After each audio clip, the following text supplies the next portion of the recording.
Welcome to another episode of the Boris Tip of the Week. In today's video, we're covering why the non-set cavalry items are some of the best in the game. When it comes to gear sets, a lot of them are pretty set in stone.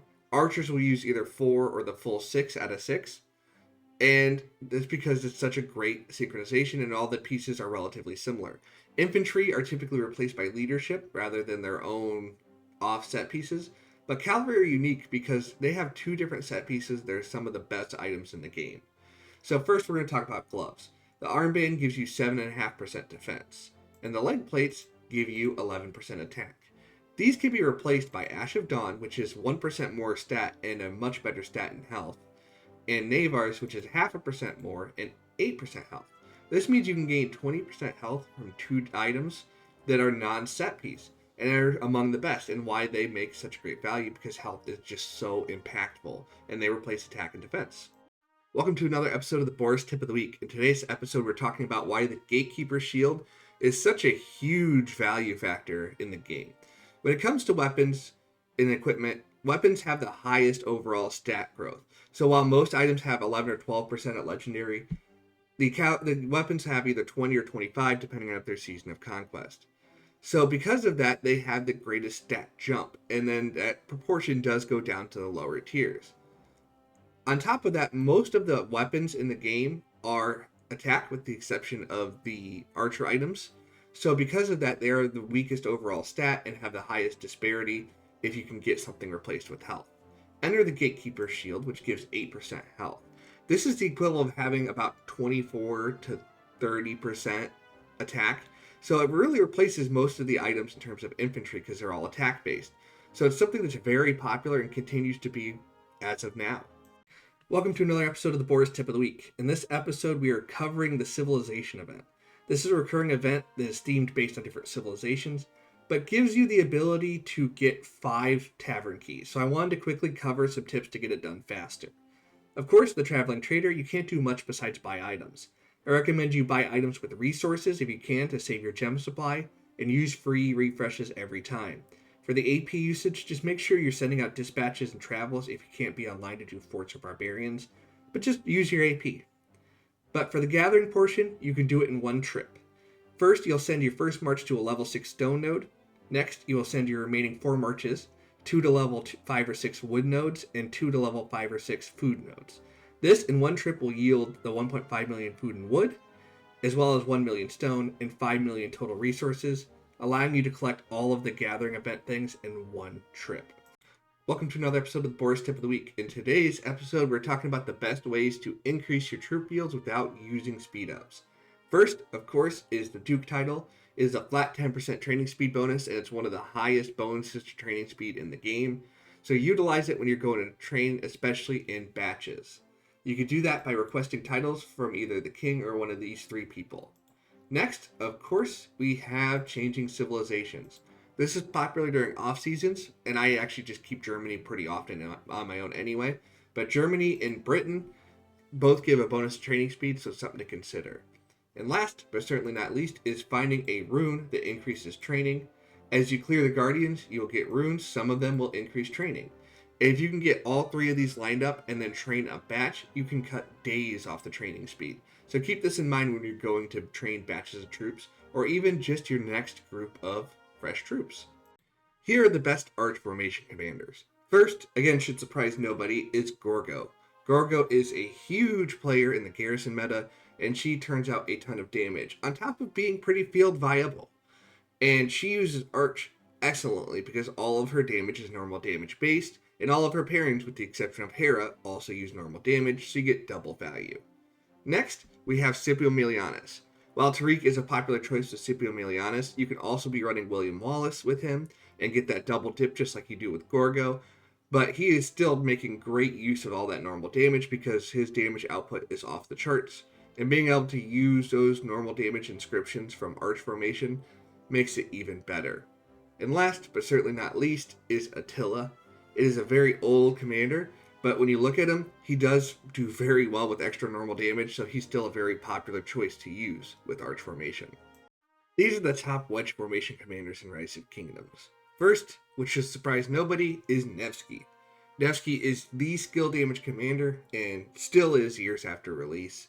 He has such a huge amount of skill damage boost in his kit already that it doesn't make any sense not to put him with wedge formation, and he'll be using him pretty much exclusively for that.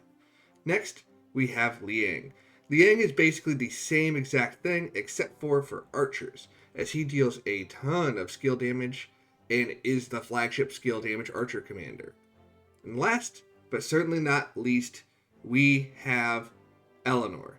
Eleanor is another great option, and there could be some infantry options here, but with the current meta shifting so heavily to Arch, I wanted to focus on a Garrison, and Eleanor does great with wedge formation. She does great with some other formations as well, but she does a lot more damage, especially if you're using Jan or another cavalry commander.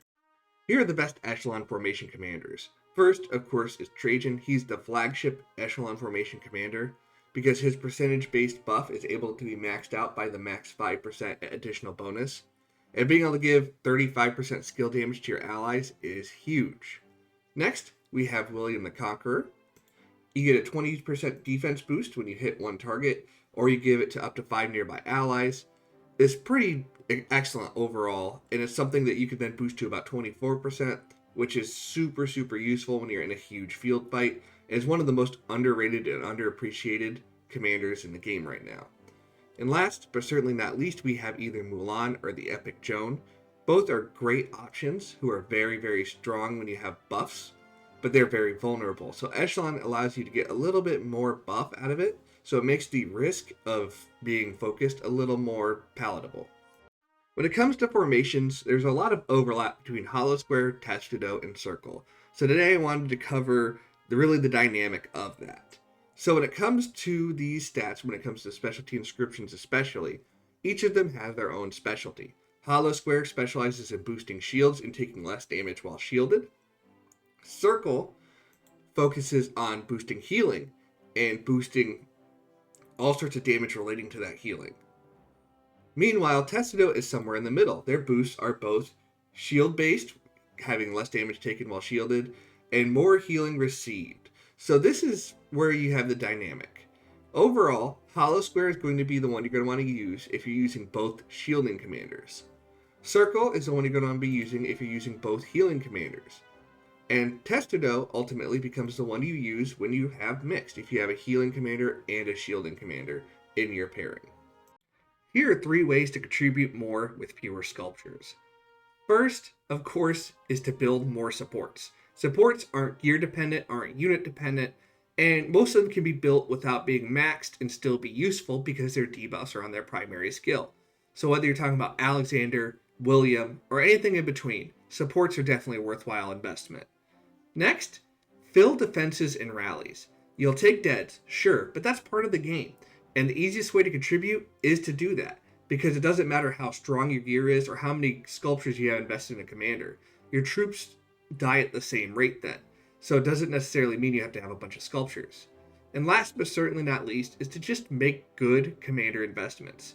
If you're ever unsure, just sleep on it, make sure you do your research, and don't waste any sculptures if you can help it. Here are the 3 most underappreciated or overshadowed commanders in Rise of Kingdoms. While these are great commanders, they are typically overshadowed by more popular options. First is William the Conqueror.